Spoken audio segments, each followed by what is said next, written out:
Hey everyone, Aladdin's Castle here. Today I am bringing you guys another deck for those who are running into the Continentals that are coming up in North America in a couple weeks, pretty much.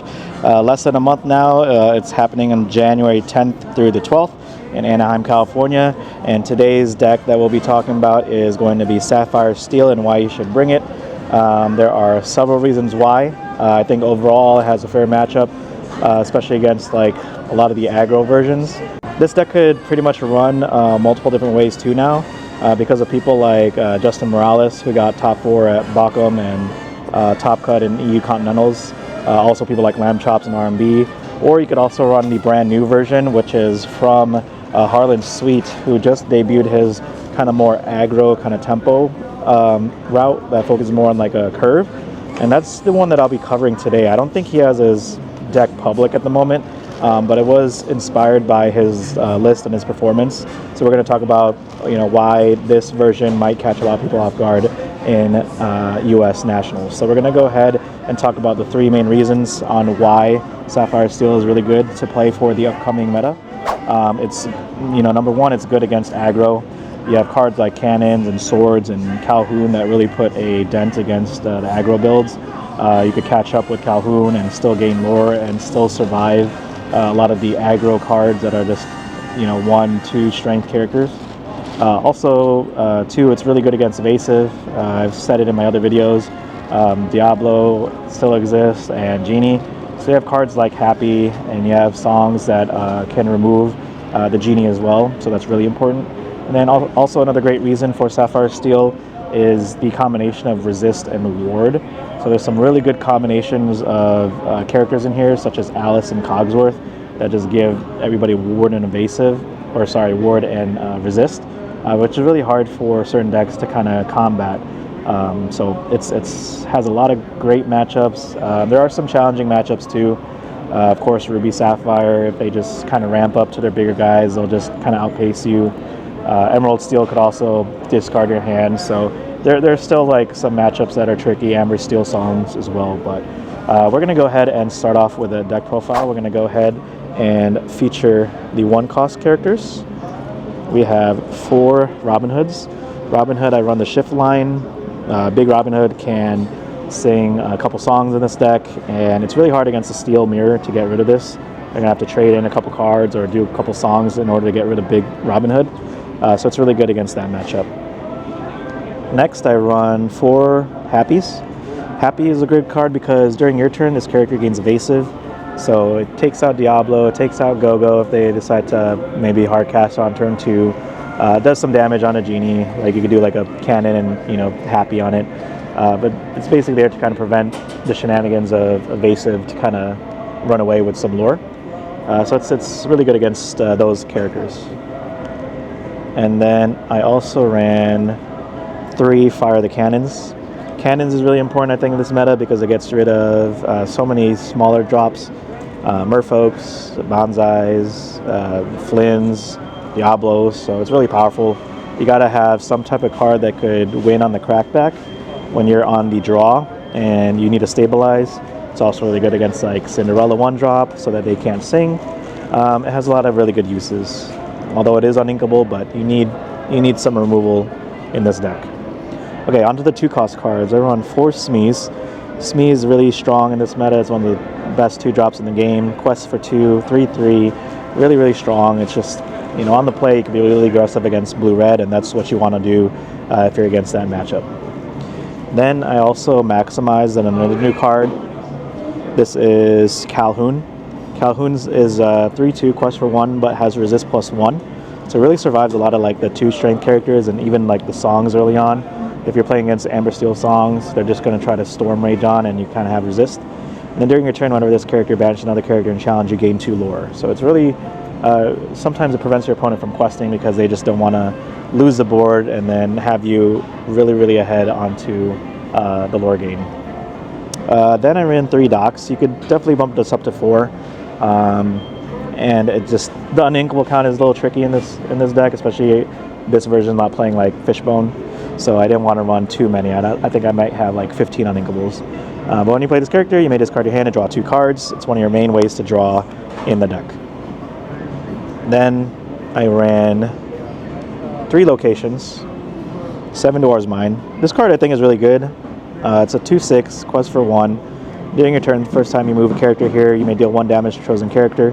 If the moved character is a knight, you deal 2 damage instead. So you run Happies and Docks, and then you can kind of move them to the Dwarves Mine. You can play this on turn 2, play like a Happy on turn 1, and then move it, you know, Happy costs 1, and then move it on turn 3 for 2, and then you could deal 2 damage. Hope you guys followed that math. But yeah, it's a really good card against, again, just all the cards that I mentioned earlier, Diablos, Flynn Riders, all the small guys that pose a problem. On to the 3 cost. For Lawrence. Lawrence is a great aggressive card for 4 when it doesn't have any damage, quest for 2. Makes your opponent trade awkwardly. You don't mind getting the trade if they fox into it because you're get the 2 lore anyways. Then I ran 4 Peats. I maximized on the Peats against Amber Steel songs. You guys saw, I think, with the last CCS event, a lot of the NA players are playing Amber Steel. It's still a very good deck, still a strong deck. Also from EU, it's also performed pretty well.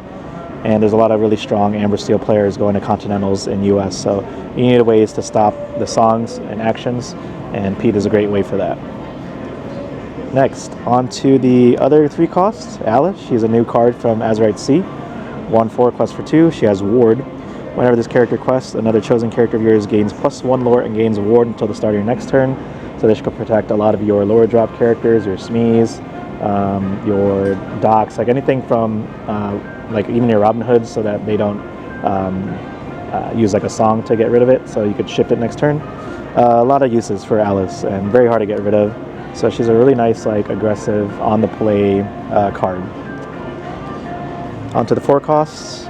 Pluto. Pluto is so good. Pluto is a 1/5, but if it has no damage, it gets +4 strength, so it's a 5/5, similar to Lawrence.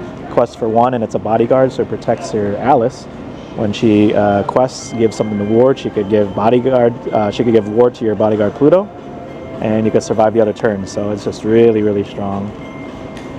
On to the 5 cost cards now. You run 4 Robin Hoods. Robin Hood is just really good against the steel matchups. Like I mentioned earlier, it could sing songs early, and it could draw cards, and it could gain lore. So it's an all-around great card. Unless you're going against Ruby, it's a little tricky. Cogsworth. Cogsworth is just so good. Giving your other characters +1 resist can sometimes matter, especially when there's a difference of 1 strength or 1 willpower. And Cogsworth could just you know, sing some songs too as well if you need to. It has Ward, so it's protected. And then we have 4 Beasts. 4 Beasts I think is a little bit more for the ratios, but this is mostly because of the draw power. You don't draw a lot of cards here. You don't run the Whole New World in this package. You're pretty much just relying on Doc to kind of refill your hand and kind of go aggressive. So Beast, if he survives, it's really great. You're not going against Ruby, it's really good too. But they're going to have to deal with the Beasts. And if he gets some damage, he gets stronger, so he could challenge some of those locations. Next, 2 Baymax. Baymax is really strong for a number of reasons. It could keep your characters healthy, obviously. You could heal 2 damage, and then for every damage that you heal, you gain 1 lore. So it's a nice, like, almost like a goat effect where you're kind of protecting your characters too, so that you could gain 2 lore. And also it protects your characters against cards like Go-Go. Go-Go gains lore for every damage that you're in your characters, so as long as you heal some damage out of that, they're most likely not going to play Go-Go for maybe just 1 or 2 lore, you know, depending on the game state. So that's what Baymax is there for, the Go-Go shenanigans as well. Then we got a couple songs that we're running. 2 Let It Go's. Let It Go is against any hard character that's really sticky. So things like Genie, you don't really have too many good ways to get rid of Genie. You could also get rid of Big Cindy. Cindy is also a problem, especially if they're running the shift line Cindy. Tamatoa against like the Mirror Sapphire decks. Just any crazy character, Clarabelle even maybe, so you could get rid of it. And then this version I'm running 2 swords. It really depends on the meta. I'm not sure if it's going to be like a lot of hyper aggro, Amber Steel aggro, or just green-purple stuff too as well. So it really kind of depends. I mean, I'm still thinking about adding in Zeus, because Zeus could get rid of his Genie, but it really, I think, depends on the meta and how that folds. If you feel like there's going to be a lot of decks that are going to go wide and a lot of people are banking on you to not play swords, which I think a lot of people are thinking, then you could kind of just punish them with the swords. Also, if Emerald Steel comes back in the meta, you could just shift this with Robin Hood turn 3 and get rid of their Diablos and Prince Johns. So it's another way to get rid of some of those ward characters that are really hard to get. So I think swords is necessary as a 2-of in this meta. And then the last 2 cards is Robin Hood. Robin Hood is a character that I think came back in the meta with Sapphire, at least considering because of his bottom effect. During your turn, this character gains Evasive. So this pretty much can answer Genie. Although you're not ramping up to Robin Hood, so by the time that, if like you're on the draw and they play Genie turn 4, it kind of feels bad. It takes 2-3 turns to kind of activate it, and they might even just bounce Genie back if they're playing bounce package, or trade it with another evasive character. But Robin Hood at least is an answer. It could potentially draw you a card. Still quest for 2. It's out of Medusa range, so it's not the worst card to play on turn 6, especially against those purple matchups that have some of those evasives that are really sticky. But yeah, that is pretty much the build. Most of this credit goes towards Harlan Sweete. He pretty much developed this more curved version and not rely on dimes in the late game like Tamatoa and all that. So it pretty much plays like a nice curve. You want to hit your 1-drops like your Robin Hood, shift line, 2-drop like a Smee or Calhoun, shift Robin Hood on turn 3, or even play a Lawrence. And then just curve out there with whatever you want. You have your Plutos and all the good stuff. So yeah, I think it's a good deck. It's a very difficult deck to pick up, so I wouldn't recommend playing this like the couple days before or a week before, especially if you try to do the more traditional control build. It's a lot more difficult to play, so definitely recommend getting your reps in. But if you do like ward, if you like resist, if you like a little bit of control, and just a really wild play line, this is definitely a deck for you. And try it out at your local, see if you like it. But I think it's a deck you'll really see in Continentals, especially if people are coming back to play Emerald Steel. That's just kind of like a great matchup for you if you play like a more traditional build. But yeah, let me know what you guys think, and we'll see you guys in the next one.